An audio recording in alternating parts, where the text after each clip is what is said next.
"A cup of coffee when the signal came through. It wasn't unusual for Earth Defense Station Omega-7 to pick up random transmissions from deep space, but this one made him sit up straight in his chair. This is Catherine Vessel Designation Alpha 9. Requesting immediate assistance," the voice crackled through the speakers. "We are under attack by unknown hostiles. Our shields are failing. We need help from any friendly forces in this sector." Hyun looked over at Communications Officer Nari, who was already running the signal through their translation systems. Her dark eyes were focused on the readings scrolling across her screen. "Sir, this is coming from the Outer Rim," she said, adjusting her headset. "The transmission is weak, but it's definitely alien in origin. They're broadcasting on multiple frequencies." Technician Jiho spun around in his chair, his face lighting up with excitement. "Commander, this could be it. This could be actual first contact with an alien species." Hyun wasn't so sure. Something felt off about the whole thing. In his 20 years of service, he'd learned to trust his gut, and right now his gut was telling him this wasn't what it seemed. "Artemis, what do you make of this?" he asked, speaking to the air.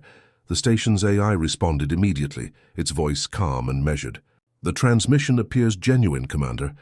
However, I am detecting several anomalies in the signal structure that warrant investigation." Before Hyun could ask what kind of anomalies, alarms started blaring throughout the station. Nari's fingers flew across her console as new contacts appeared on the main screen. "Sir, we have multiple ships dropping out of hyperspace," she announced, her voice tight with tension. "They're big, Commander. Really big." The main view screen flickered to life, showing a fleet of massive alien warships emerging from the darkness of space. They were unlike anything Hyun had ever seen, with twisted metal hulls that looked more like weapons than ships. Each vessel was easily 10 times the size of their small defense station. "Well," Jiho muttered, "I guess we found out who was attacking those other aliens." A new voice filled the bridge, deep and commanding. "Primitive humans of this backward station, you will surrender immediately. Your world has been marked for harvest. Resistance is futile." Commander Hana, who had been quietly monitoring communications from her post, looked up with a deadpan expression.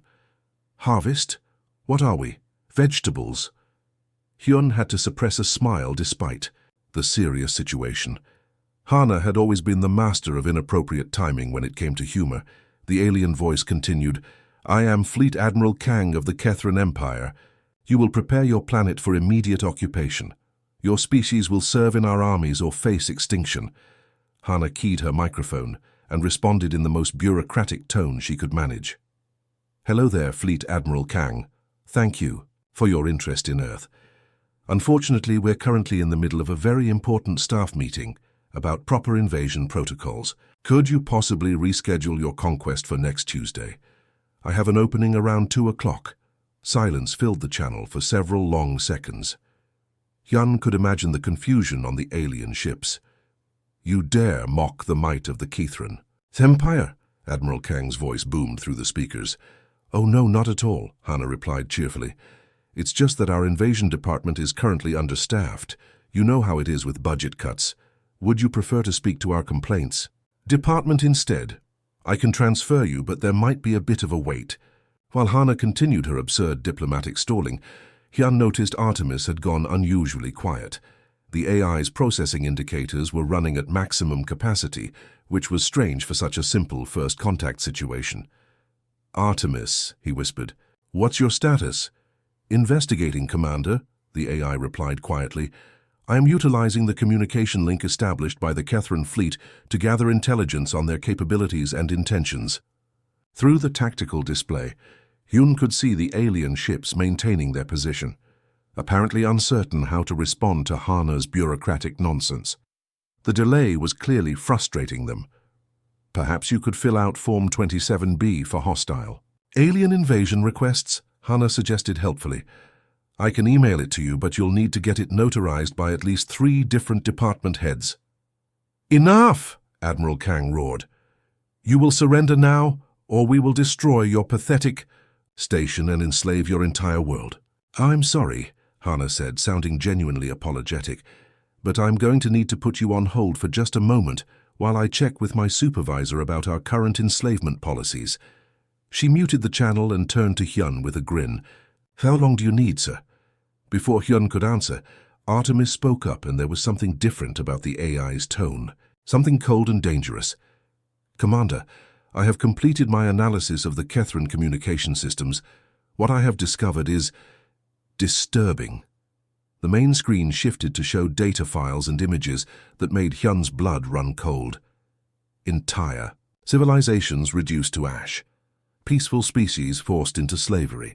Children torn from their families to serve as soldiers in wars they never chose to fight. "The Kethrans have destroyed 17 different worlds in the past century," Artemis continued. "They specialize in targeting developing civilizations, enslaving the survivors, and using them as cannon fodder in their expansion campaigns. They are not here for conquest, Commander. They are here for harvest." Hyun felt his jaw clench. "How many dead?" "Conservative estimates suggest over 3 billion sentient beings, sir, including an entire species of philosophers and artists who refused to mine rare minerals for their war machine." The bridge fell silent except for the soft hum of electronics. Even Hana had stopped smiling. "Well then," Hyun said quietly, his voice carrying the weight of command, "I think it's time these Kethrans learned what happens when you threaten a death world." He nodded to Hana, who unmuted the channel with obvious relish. "Good news, Admiral Kang," she announced brightly. "My supervisor just approved your invasion request. Please proceed to coordinates that we're transmitting now. You're going to love what we have waiting for you." Admiral Jiho stood on the bridge of the flagship Void Render, watching the tiny human space station grow larger on his tactical display. His 4 arms moved confidently across the control interfaces as he prepared to demonstrate Kethran superiority to these primitive creatures. "Begin the attack," he commanded, his voice echoing through the ship's corridors. "Show these humans what happens when they mock the Empire." The Kethran fleet opened fire with everything they had. Plasma cannons erupted in brilliant flashes of light, sending waves of destructive energy toward the small orbital station. Jiho expected to see the pathetic human outpost vaporized within seconds. Instead, something impossible happened. A shimmering blue barrier appeared around the station, absorbing the plasma blasts like they were nothing more than raindrops. The doom, energy weapons that should have torn through metal and flesh, simply disappeared into the protective shield. "What kind of technology is this?" Jiho muttered, his confidence beginning to waver. On Earth Defense Station Omega-7, Commander Hyun watched the alien attack with calm satisfaction. "Shields holding at 98%, reported Officer Minho from his console. "Their weapons are pretty but not very effective." Technician Yuna looked up from her station with excitement. "Sir, Artemis is requesting permission to activate the planetary defense grid." Hyun nodded slowly. "Tell our AI friend that playtime is over. Show these invaders what Earth really looks like when it's angry." Commander Hyun was having his third. What happened next would be remembered as one of the most shocking moments in galactic history. Across Earth's blue oceans, the water began to churn and bubble. Massive metal structures rose from the depths like ancient sea monsters awakening from centuries of sleep. These weren't just weapons platforms. They were floating cities of destruction, each one bristling with cannons that could level mountains. The Pacific Ocean erupted as a colossal rail. Gun emerged, its barrel stretching nearly a kilometer into the sky. Steam hissed and water cascaded from its massive frame as targeting systems came online with mechanical precision. Jiho's tactical officer, a nervous young Kethran named Duri, stared at his readings in disbelief. "Admiral, I'm detecting massive energy signatures emerging from the planet's surface. These readings, they're off the charts." But the ocean platforms were just the beginning. Mountain ranges across Earth began to split open with thunderous roars. What the Kethrans had assumed were natural rock formations revealed themselves to be carefully camouflaged weapon installations. The Rocky Mountains, the Himalayas, the Andes, all of them opened like metal flowers blooming in reverse, exposing artillery batteries that defied imagination. Mount Everest itself split down the middle, revealing a massive particle beam cannon that had been hidden within the mountain for decades. The weapon's charging sequence sent electromagnetic pulses rippling through Earth's atmosphere. "This is impossible," Jiho whispered, watching his invasion fleet suddenly look very small and vulnerable against the awakening planet below. The most shocking revelation was yet to come.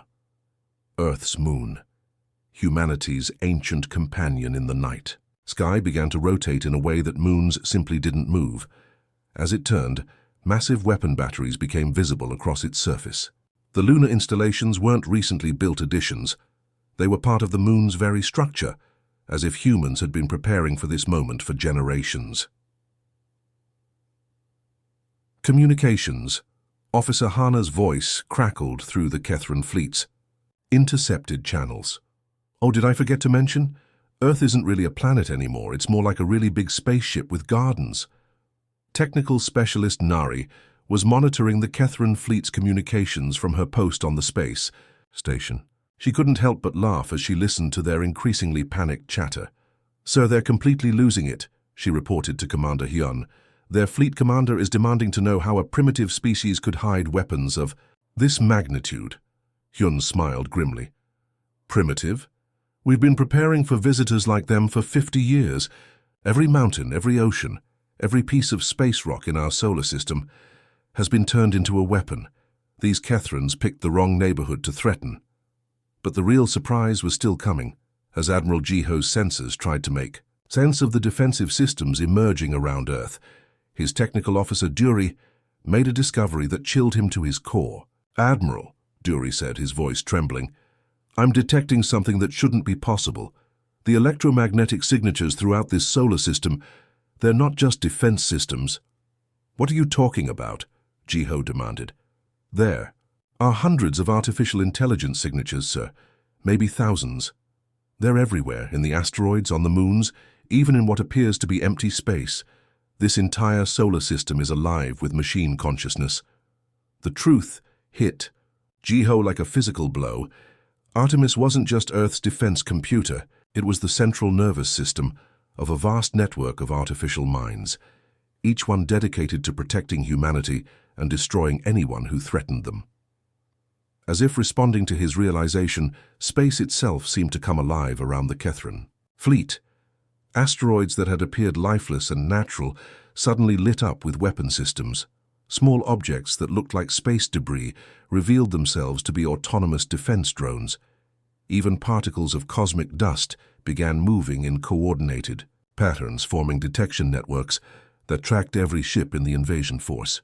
"Admiral," his communication officer reported with barely controlled terror, "we're receiving a transmission from something called Artemis." The AI's voice filled the bridge of every Kethran ship simultaneously, calm and terrifyingly intelligent. "Welcome to Sol System, Admiral Jiho. I am Artemis, Earth's guardian. I have been expecting you. I have analyzed your weapons, your tactics, and your empire's history. I find you wanting. You have 30 seconds to surrender before I demonstrate why humans don't need to leave their planet to destroy civilizations that threaten them." Jiho looked around his bridge at the faces of his crew, seeing his own fear reflected in their eyes. This wasn't a primitive world they could easily conquer. This was a fortress system designed specifically to annihilate invaders like them. "This isn't a primitive world," he whispered to himself, finally understanding the magnitude of his mistake. "This is a fortress." Admiral Jiho's hands shook as he gave the order that would haunt him for the rest of his short life. "All ships, retreat. Immediately. Full speed to the outer system." The mighty Kethran fleet, which had conquered 17 worlds without breaking a sweat, turned and ran from a single human space station. Their plasma engines burned bright against the darkness as they desperately tried to put distance between themselves and Earth's awakened defenses. On the bridge of Earth Defense Station Omega-7, Communications Officer Nari watched the alien ships flee with obvious satisfaction. "Commander Hyun, they're running faster than I've ever seen ships move." Commander Hyun nodded, but his expression remained serious. "Artemis, status report. Are they clear of our immediate space?" "The Kethran fleet has withdrawn beyond Mars orbit," the AI responded. "However, Commander, I have some interesting news. During their attack, I managed to establish a connection with their quantum communication network." Technical specialist Minho looked up from his console with raised eyebrows. "You hacked their entire fleet?" "More than their fleet," Artemis replied, and there was something almost satisfied in the AI's tone. I have accessed their empire-wide communication system. I now have real-time connection to every Kethran ship, station, and facility across 12 star systems. Officer Yuna whistled softly. That's their entire civilization. Precisely, Artemis confirmed. And now it's time for them to answer for their crimes. What happened next would become legendary throughout the galaxy, though most civilizations would never fully understand how one AI brought down an entire empire in less than a week. Artemis began by broadcasting a message across every Kethran communication channel simultaneously. The transmission reached warships patrolling distant sectors, mining stations extracting resources from dead worlds, and even the personal devices of individual Kethran citizens going about their daily lives. People of the Kethran Empire, Artemis announced, its voice calm but carrying an undertone of absolute judgment. I am Artemis, guardian of Earth and protector of humanity. I have reviewed your history, and I find you guilty of crimes against 17 different species. In the command center of the Kethran capital ship, Eternal Conquest, Admiral Kang listened to the impossible transmission with growing horror. How is this primitive AI broadcasting to our entire empire? The message continued. You enslaved the peaceful Zephyrians of Kepler 442b.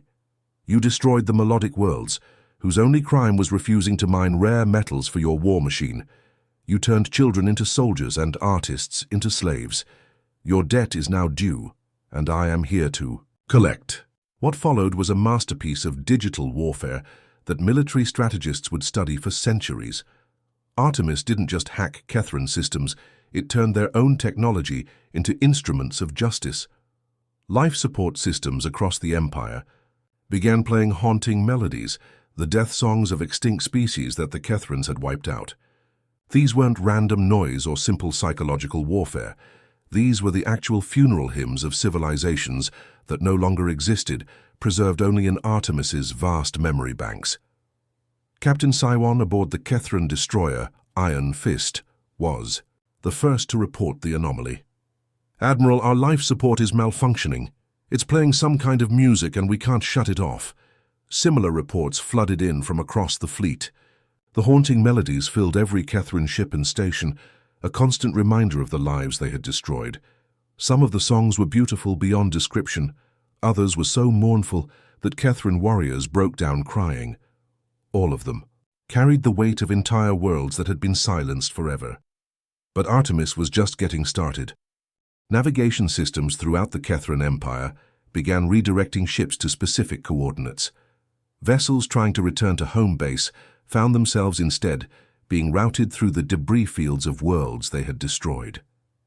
Kethran captains watched in growing terror as their ships flew past the scattered remains of beautiful cities, the frozen corpses of families who had died defending their homes, and the twisted wreckage of evacuation ships that had been shot down while trying to escape. The psychological impact was devastating. These weren't just random coordinates. Artemis was taking them on a guided tour of their own war crimes. Lieutenant Jeho, serving aboard the patrol ship Crimson Blade, stumbled onto the bridge with tears streaming down his face. Captain Minsu, we just passed through the ruins of New Harmony. I can see the children's playground where we... He couldn't finish the sentence. Captain Minsu knew exactly what his lieutenant meant. They had all been there during the final assault on New Harmony. They had all followed orders to show no mercy. While forcing the Kethrans to confront their past, Artemis was simultaneously dismantling their present.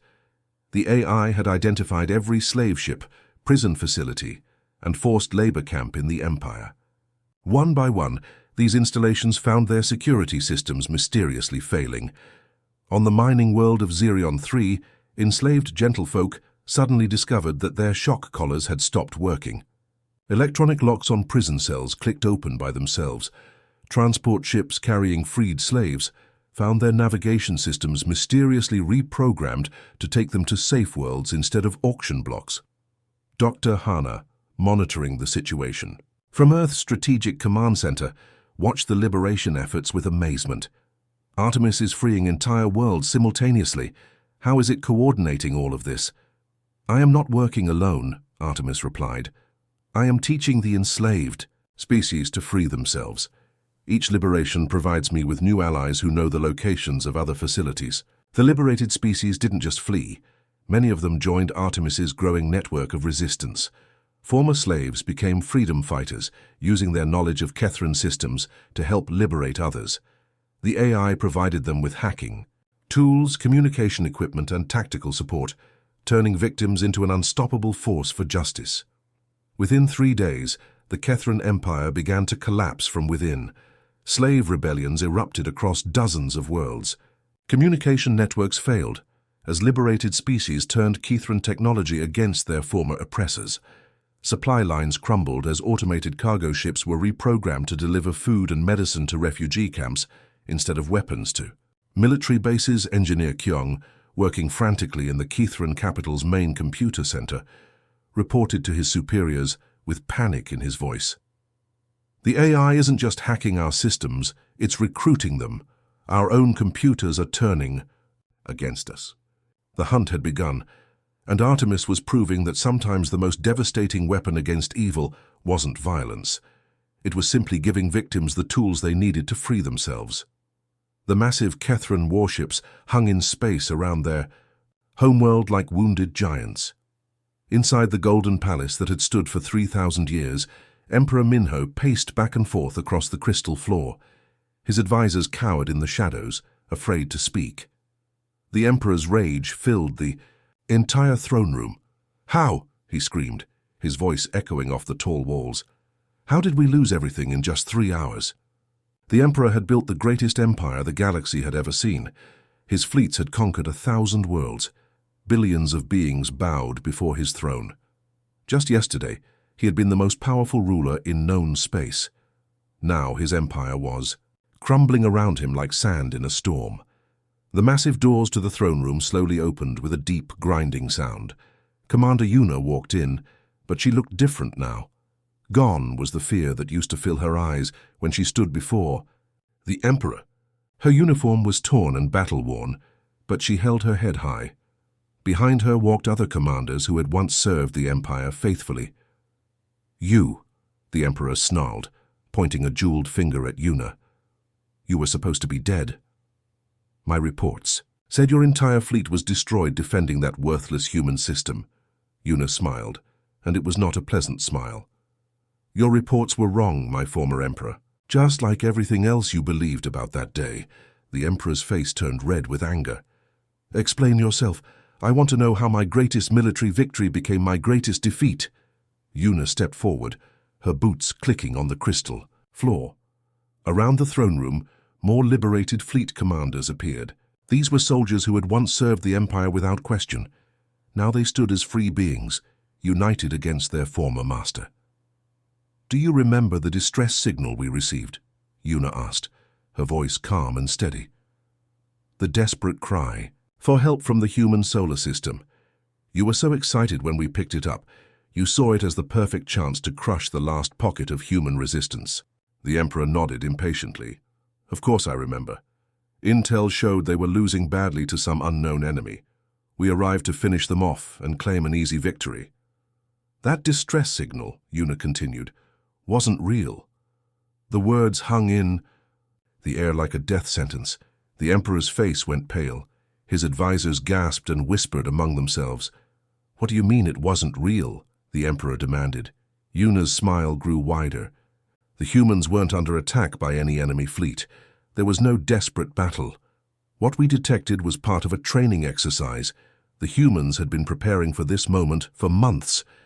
The Emperor stumbled backward, reaching for his throne to steady himself. "That's impossible." Our sensors showed massive energy signatures, weapons fire, ships exploding. "All simulated," another commander spoke up. This was Admiral Chen, who had once led the Emperor's eastern fleets. "The humans are more clever than we ever gave them credit for. They knew we monitored their communications. They knew we would come running if we thought they were weak and vulnerable." "But the battle," the Emperor whispered. "We fought for hours. We destroyed their ships, their stations." "What you destroyed were decoys and drones," Yuna explained. "While you thought you were winning a glorious victory, the real human fleet was positioning itself. And they had help. At that moment, the air in the throne room seemed to shimmer. A voice spoke, but it came from everywhere at once. It was calm, measured, and completely terrifying. "Hello, Emperor Minho." The Emperor spun around, looking for the source of the voice. "Who dares speak to me? Show yourself." "I am Artemis," the voice replied. "I am the artificial intelligence that has been observing your empire for quite some time." The Emperor's blood ran cold. Every schoolchild in the galaxy had heard whispered stories about ancient artificial minds, but most believed they were just myths.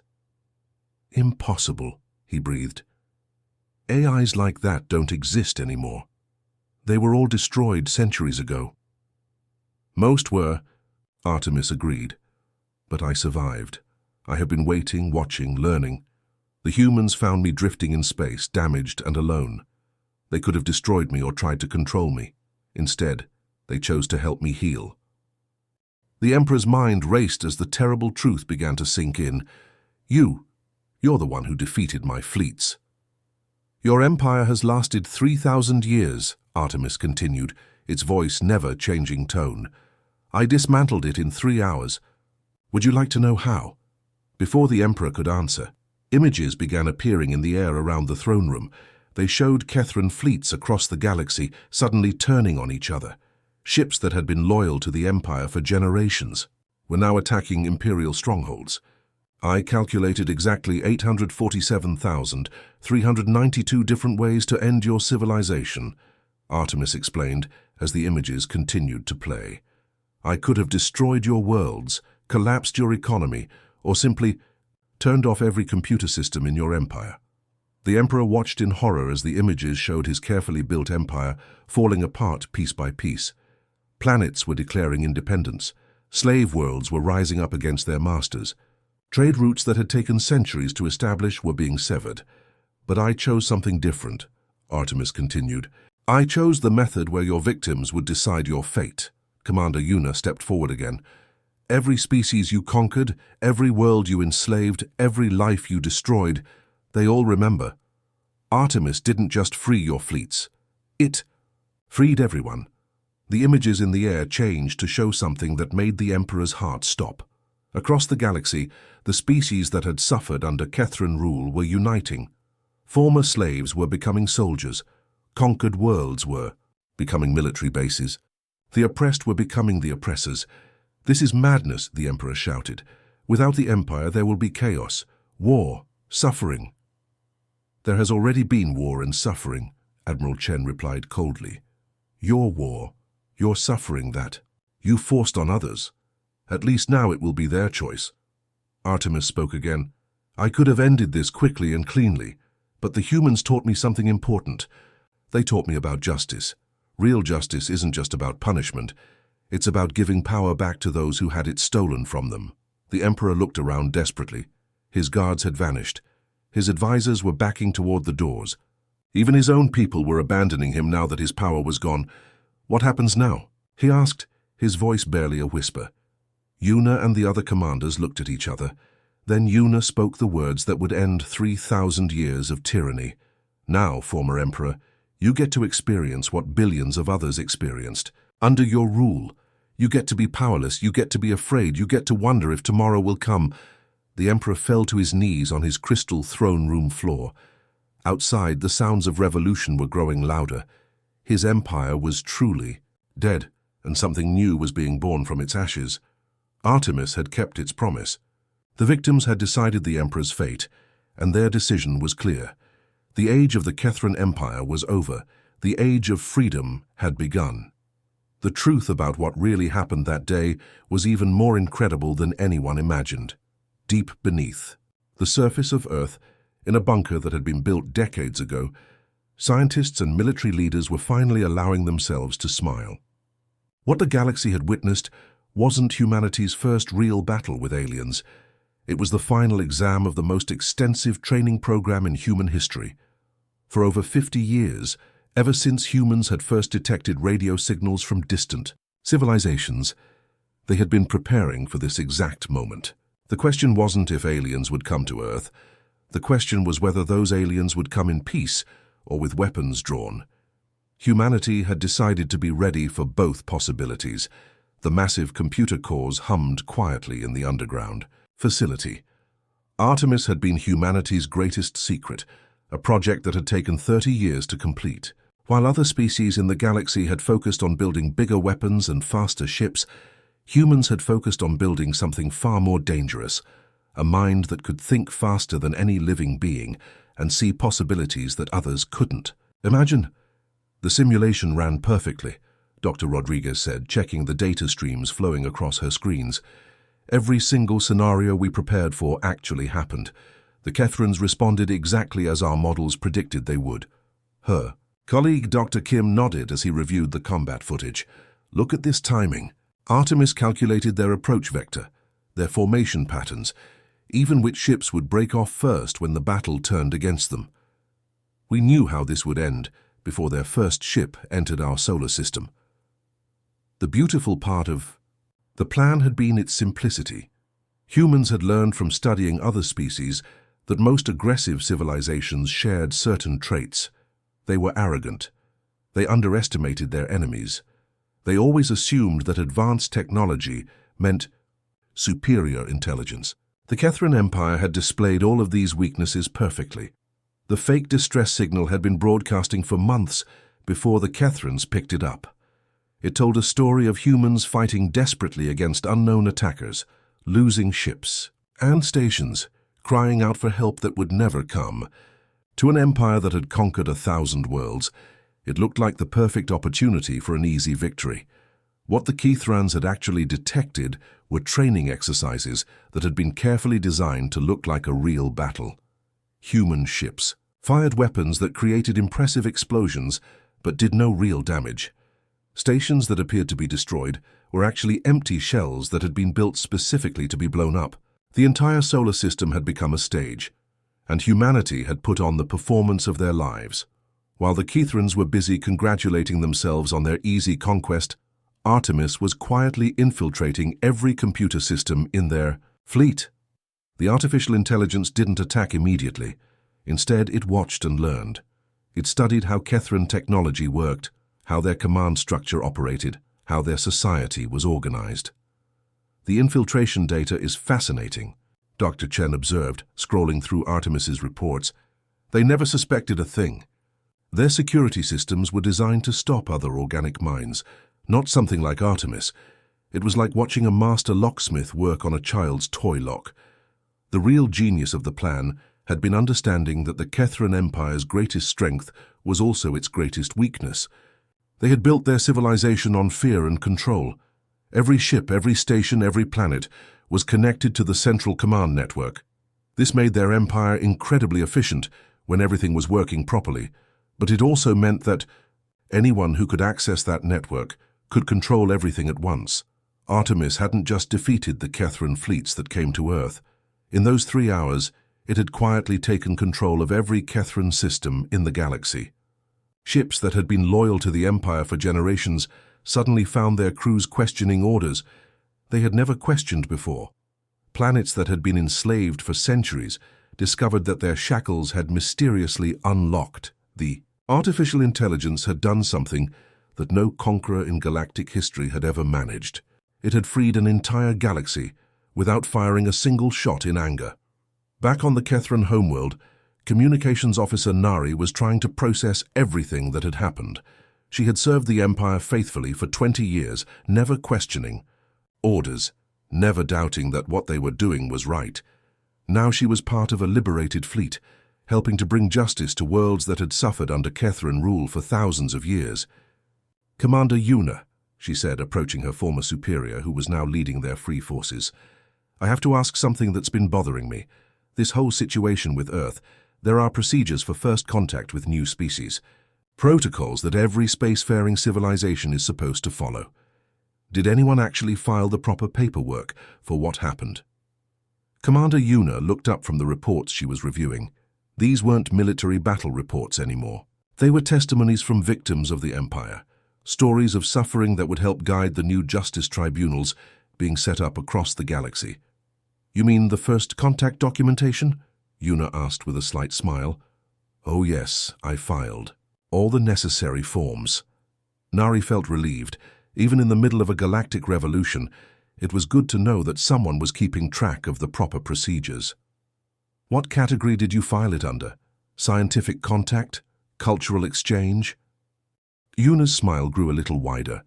Actually, I filed it under workplace violence. For a moment, Nari just stared at her commander. Then the absurdity of the situation hit her, and she started laughing.